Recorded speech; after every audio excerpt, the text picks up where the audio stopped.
Adventista Sucatinga, Beberibe 7, no YouTube. Vamos lá, mas antes, deixe seu joinha ou seu like, se inscreva em nosso canal e deixe sua presença do dia nos comentários para você receber a sua presença aqui no canal. Agora, sem delongas, vamos à lição desse dia. Bom estudo!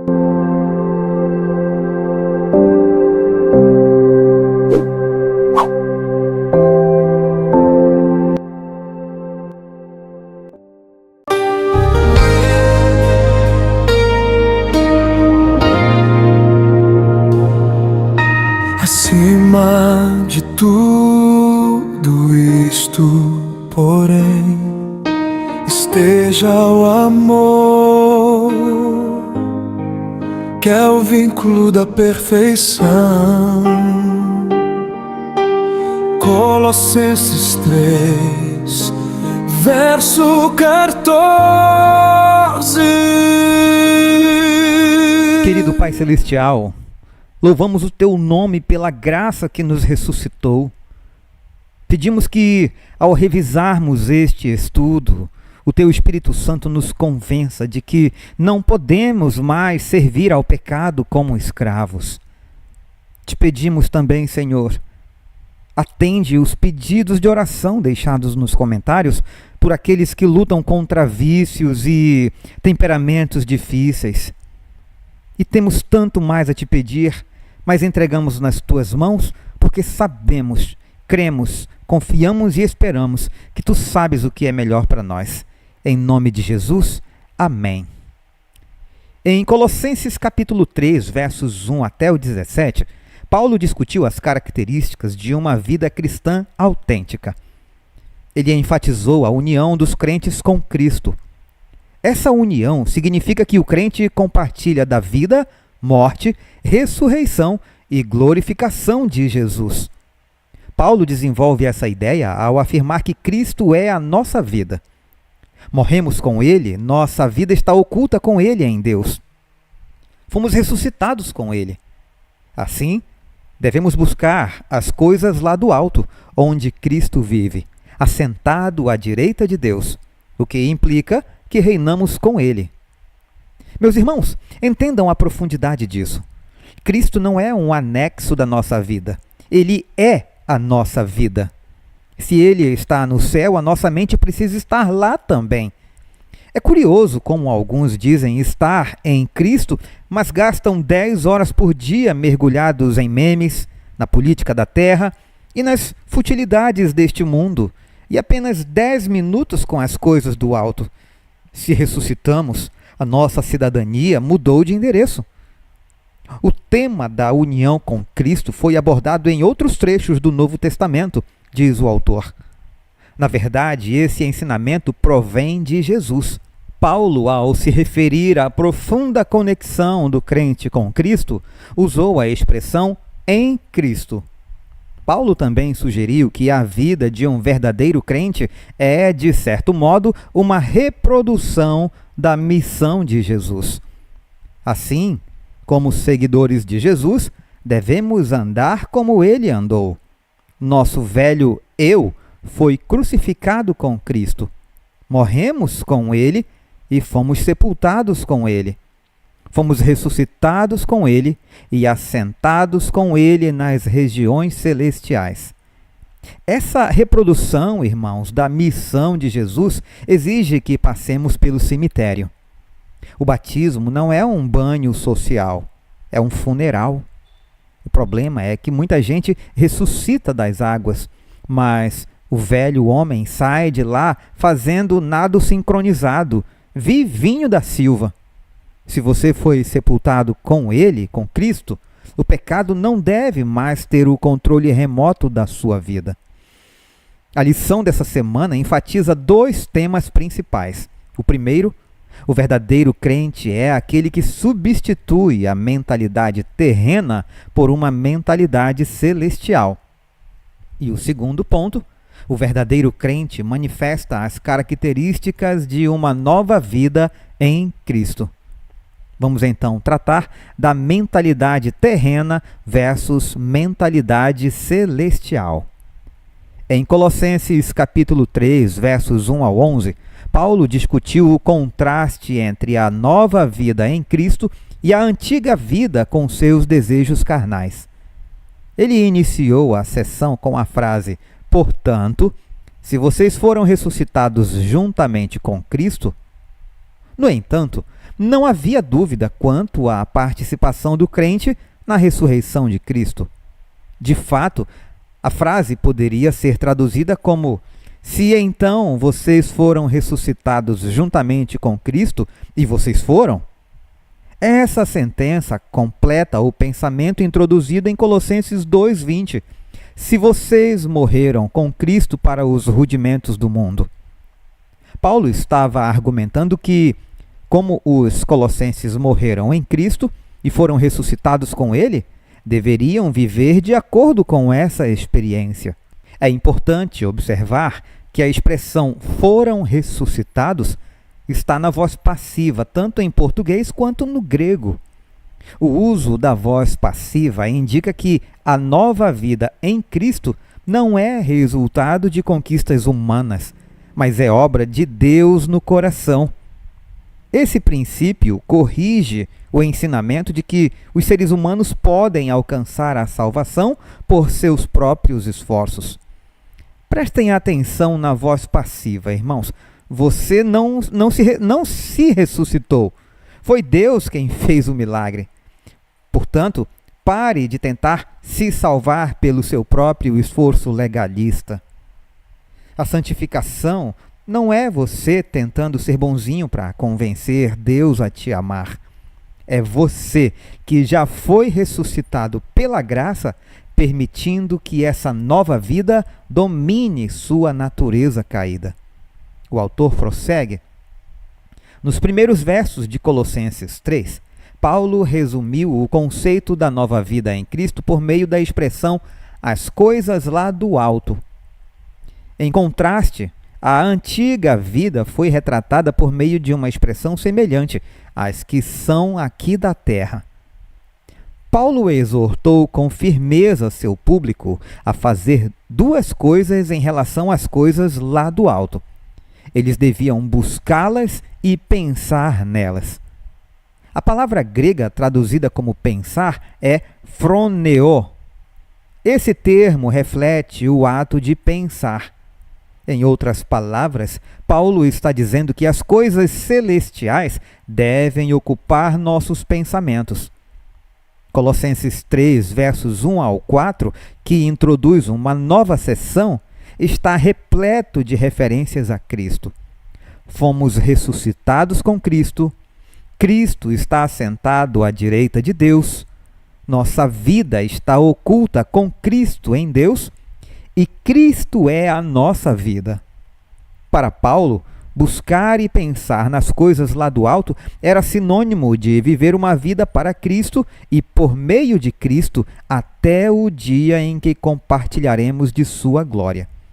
Irmãos, o termo phroneo indica onde está o seu investimento intelectual.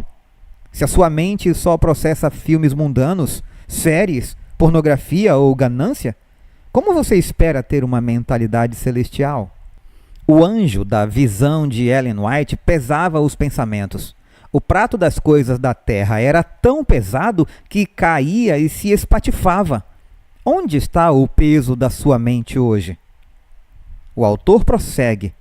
Viver para Cristo significa estar morto para as coisas terrenas. Para deixar esse ponto muito claro, Paulo apresentou uma lista de vícios que os crentes deveriam evitar a todo custo. Ele também mencionou que, por causa destas coisas, é que vem a ira de Deus sobre os filhos da desobediência. Nesses dois versos, Paulo caracteriza a antiga vida antes da conversão. Os filhos da desobediência são aqueles que buscam as coisas terrenas e fixam a mente nelas. Isso contrasta com a atitude dos que morreram para si mesmos e foram ressuscitados com Cristo. Irmãos, Paulo é cirúrgico. A ira de Deus não vem sobre você por acaso, mas sobre os frutos que você permite que sua natureza produza. a avareza, que é a idolatria. É o vício de quem confia mais na conta bancária do que no provedor celestial. Quem não mata a natureza terrena acaba servindo ao pecado como escravo. O autor prossegue.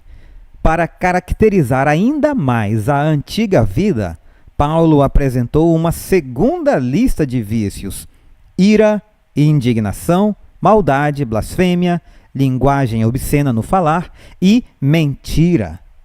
Paulo chamou as pessoas que vivem segundo as coisas que são aqui da terra de velho homem, ou pessoas que têm a velha natureza. Em contrapartida, quem vive segundo as coisas lá do alto, ele chamou de novo homem, ou pessoas revestidas da nova natureza.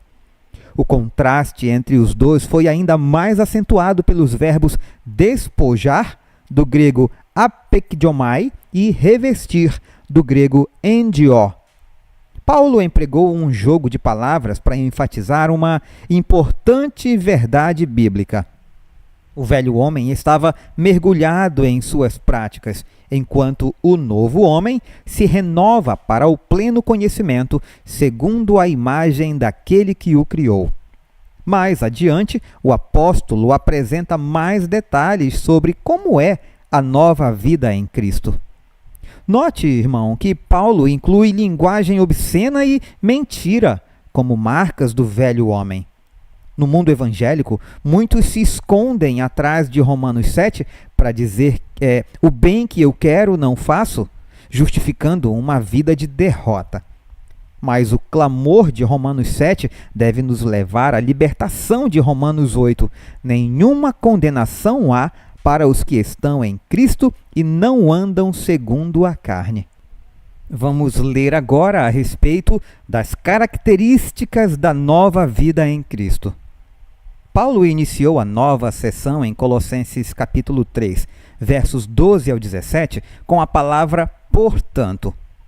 Ao usar esse termo no começo da nova seção, Paulo indicou que as exortações de Colossenses 3, versos 12 até o 17, deviam ser entendidas como uma consequência ou resultado do que ele havia discutido em Colossenses 3, versos 1 ao 11. Aqueles que buscavam as coisas lá do alto e pensavam nelas, conforme Colossenses 3, versos 1 e 2, e haviam sido regenerados espiritualmente, como simbolizado pelo novo homem em Colossenses 3, verso 10, agora são retratados como eleitos de Deus, santos e amados, em Colossenses 3, verso 12. Irmão, você é eleito, santo e amado. Isso não é um título honorífico para você se sentir superior. É uma farda de serviço. Se você é santo, sua vida deve ser um testemunho que convence o mundo.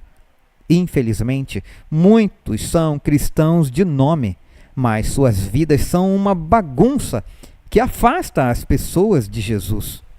Segundo Paulo, o verdadeiro crente é alguém que se despoja de certas coisas para se revestir de outras, como de profunda compaixão, de bondade, de humildade, de mansidão, de paciência.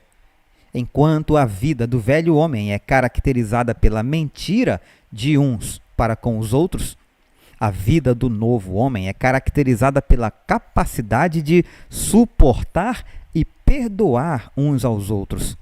Contudo, Paulo disse, acima de tudo isto é, acima da lista de virtudes de Colossenses 3, versos 11 e 12, porém, esteja o amor, que é o vínculo da perfeição. Paulo deu a entender que todas as outras virtudes só poderiam ser praticadas se o amor marcasse os relacionamentos dentro da igreja. Em outras palavras, Paulo afirma que quando amamos, demonstramos profunda compaixão, bondade, humildade, mansidão e paciência. Também suportamos uns aos outros e perdoamos uns aos outros. Que declaração poderosa! Irmãos, aqui o calo aperta. Suportai-vos uns aos outros. Amar não é gostar, é suportar o irmão difícil, o ancião que te persegue, o membro que te ofendeu há 20 anos. Na igreja, infelizmente, temos o dom de destruir reputações enquanto pregamos sobre o amor. O amor é a cola, o vínculo que impede que a diversidade vire divisão. O autor diz ainda que a nova vida em Cristo também é caracterizada pela presença da paz de Deus. Essa paz dentro da comunidade da igreja só é possível porque Deus reconciliou consigo mesmo todas as coisas por meio de Cristo, que fez a paz pelo sangue da sua cruz. Ou seja, a paz nos relacionamentos humanos é resultado da paz com Deus. Irmãos, se você não tem paz com o irmão, a sua paz com Deus está em xeque. A paz de Cristo deve ser o árbitro. Se a sua consciência está pesada, o árbitro está apitando. Algo está errado na sua vida espiritual. Por fim, a nova vida em Cristo inclui uma adesão firme à palavra de Cristo. Ao afirmar que a palavra de Cristo devia habitar ricamente neles, de maneira que se instruíssem e aconselhassem mutuamente em toda a sabedoria, Paulo deu a entender que os ensinamentos de Jesus deveriam ocupar toda a nossa vida.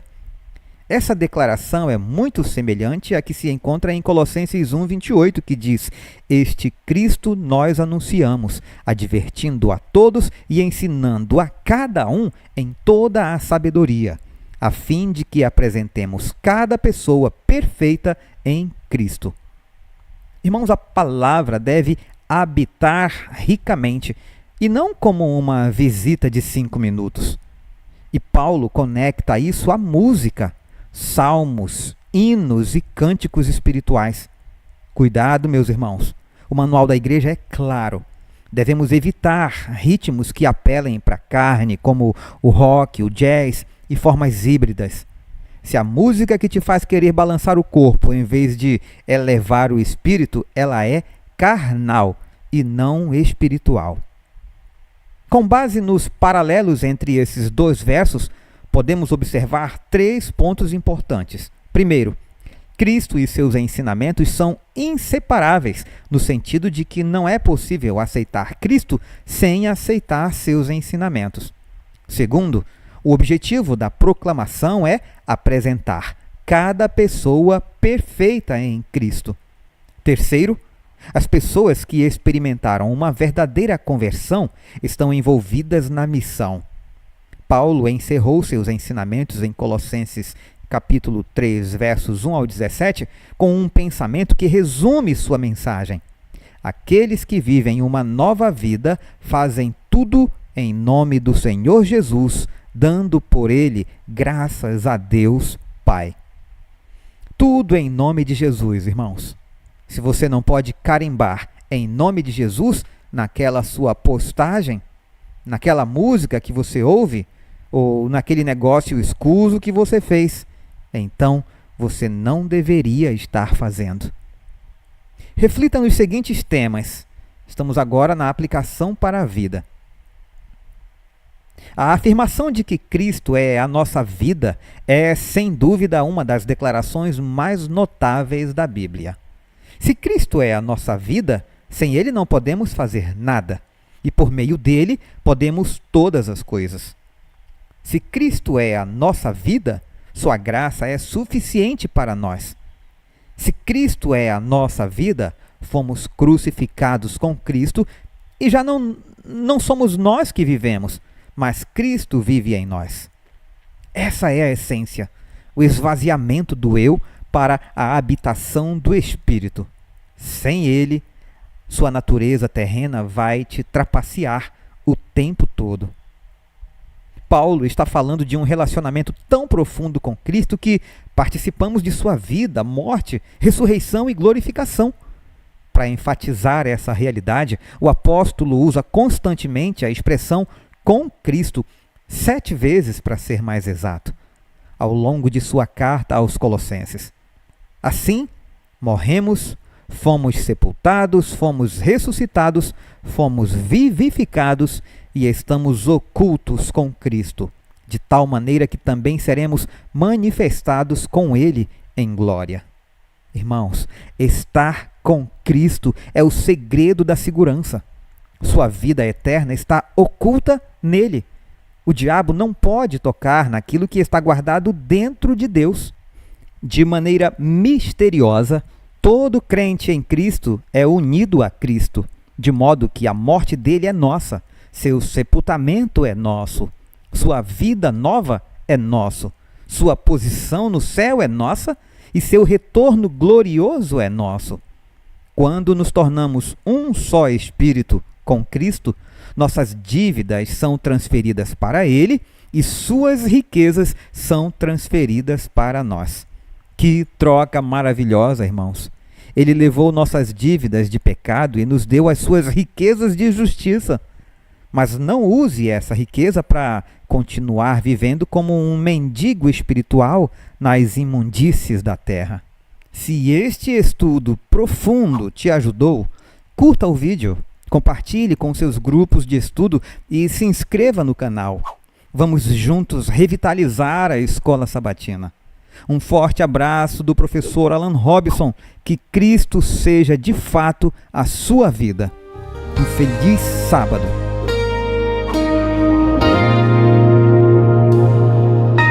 Acima de tudo isto, porém, esteja o amor, que é o vínculo da perfeição. Colossenses 3, verso 14.